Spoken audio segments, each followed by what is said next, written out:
नमस्ते दोस्तों, जे स्टेक में आपका हार्दिक स्वागत है। दोस्तों, आज हमारा जो चैप्टर है वो संख्याएं कितने प्रकार की होती है, किस टाइप की होती है, उसके बारे में हम जो है थोड़ी सी यहाँ जानकारी लेंगे, जो कि काफी इंपॉर्टेंट रहने वाली है। सबसे पहले हम दोस्तों संख्याओं की बात करें तो सबसे हम पहले बात करते थे प्राकृत संख्याएं, नेचुरल नंबर। बहुत बार दोस्तों प्राकृत संख्या, पूर्ण संख्या, पूर्णांक, इनमें परिमेय, अपरिमेय, इनमें क्या पता ही नहीं चलता कि कौन सी चीज को कैसे याद करना है, तो उसको हम जानेंगे यहाँ अच्छे से। जिसमें आपको ध्यान रखना है जैसे प्राकृत संख्या है, तो दोस्तों प्राकृत संख्या का मतलब होता है कि नेचुरल नंबर या प्रकृति में जो संख्याएं एग्जिस्ट कर सकती है, मतलब जिनको हम, जैसे ये मार्कर है तो मैं इसको दिखा सकता हूँ आपको कि ये 1 है, जैसे ये उंगली है तो ये 1 है, ये 2 है, ये 3 है, 4 है। ऐसी संख्या है जिसको गिना जा सकता है, जो प्रकृति में एग्जिस्ट करती है, उपस्थित हो सकती है, उसको दोस्तों प्राकृत संख्याएं कहते हैं, नेचुरल नंबर कहते हैं। जैसे हम बात करें, हमारे पास 1 हो गया, 2 हो गया, 3 हो गया, 4 हो गया, 5 हो गया, 6 हो गया। ये दोस्तों ऐसे आगे नेक्स्ट चलती रहेगी, लेकिन इसमें हम जीरो को इंक्लूड नहीं करेंगे। जीरो को क्यों नहीं करेंगे? क्योंकि जीरो वास्तव में, जीरो का मतलब होता है कुछ नहीं, मतलब जीरो एग्जिस्ट करता ही नहीं है। कि जीरो कैसे होता है कि जैसे मेरी जेब में जीरो की नोट है, इसका मतलब कुछ नहीं है, लेकिन मैं ऐसे निकाल के नहीं दिखा सकता कि ये देखिए जीरो की नोट है ऐसे। तो इसलिए नेचुरल नंबर या प्राकृत जो संख्या है, जो प्रकृति में उपस्थित है, उन्हीं को हम कहेंगे। तो 1 से लेके ये देश आगे संख्याएं चलती रहेगी जिसमें जीरो इंक्लूड नहीं होगा। अब आगे दोस्तों हम बात करते हैं पूर्ण संख्या है, जिसको हम कहते हैं होल नंबर। तो पूर्ण संख्याओं का इसका मतलब है कि 1 से लेके हमारे पास 9 तक के अंक या आगे की जो संख्या है तो थी ही, उसमें अगर हम जीरो को और इंक्लूड कर दें तो ये हो गया 0 1 2 3 4 5 और ऐसे नेक्स्ट आगे चलती रहेगी दोस्तों। तो पूर्ण संख्या में हमने क्या किया, जीरो को भी जो है दोस्तों इंक्लूड कर दिया। इसको हम होल नंबर कहेंगे कि प्राकृत संख्या के अंदर अगर जीरो इंक्लूड कर दिया जाए तो हमारी पूर्ण संख्या यहाँ हमें प्राप्त हो जाती है। अब दोस्तों आगे हम देखते हैं पूर्णांक, जिसको हम कहते हैं इंटीजर। तो पूर्णांक मतलब पूरे अंक दोस्तों, इसमें कोई भी भिन्न नहीं होनी चाहिए, कोई भी बटे हुए वाली संख्या नहीं होनी चाहिए, जैसे 1/2 1/3 ऐसा टुकड़ा कुछ भी नहीं होना चाहिए। बिल्कुल पूर्णांक मतलब पूरे अंक होने चाहिए, जो प्लस में भी हो सकते हैं और माइनस में भी हो सकते हैं, लेकिन 1 2 3 4 ऐसे हम बात करें दोस्तों, जैसे ये 0 है तो 0 से इधर 1 2 3 4 5 ऐसे चल रहा है, इसको माइनस में ले लो, -1 -2 -3। तो संख्याएं प्लस की भी हो सकती है और माइनस की भी हो सकती है। जब हम प्लस माइनस जीरो ये सारी चीजें इंक्लूड कर लेते हैं दोस्तों, तो ये हमारा हो जाता है पूर्णांक। इसमें जैसे संख्या प्लस की चल रही है वैसे की वैसे माइनस की भी जो संख्या है यहाँ हम इंक्लूड कर सकते हैं दोस्तों। अब हम देखते हैं आगे जो है हमारी ऋणेतर संख्या है, कि ऋणेतर जो संख्या है वो क्या होती है। तो दोस्तों ऋणेतर संख्याओं का मतलब ये होता है कि जो संख्या इसमें पूर्णांक में दोस्तों देख लीजिए, जीरो को छोड़ दीजिए, बाकी ये अगर ऋणात्मक संख्या है ये, तो ऋणात्मक संख्याओं को अगर हम छोड़ दें तो बाकी हमारी जो भी संख्याएं बचती है ये सारी प्लस वाली सारी ऋणेतर संख्याएं कहलाती है। जैसे 1 हो गया, 2 हो गया, 3 हो गया, 4 हो गया, 5 हो गया, ये ऋणेतर संख्याएं कहलाती है। इसके अंदर जो है माइनस की कोई भी संख्या को हम इंक्लूड यहाँ नहीं करेंगे। अब दोस्तों आगे आ जाता है नेक्स्ट जो टाइप्स है वो है रूट संख्याएं या अभाज्य संख्या या प्राइम नंबर। तो रूट संख्या कह लो, अभाज्य संख्या कह लो या प्राइम नंबर कह लो, ये क्या होती है?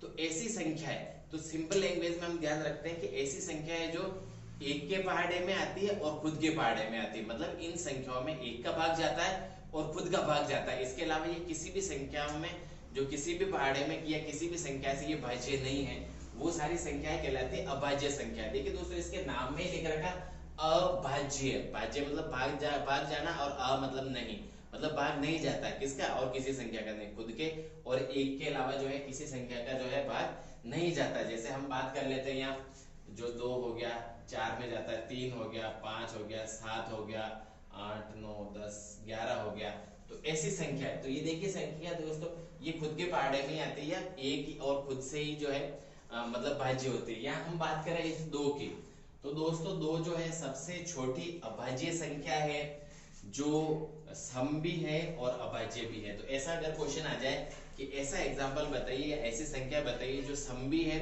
और अभाज्य भी है, तो हम क्या एग्जांपल लेंगे? यहाँ 2, और ये सबसे छोटी अभाज्य संख्या है दोस्तों। अब आपने यहाँ देखा होगा कि दोस्तों एक जो है, एक तो कहीं लिखा हुआ ही नहीं है, एक का क्या हुआ?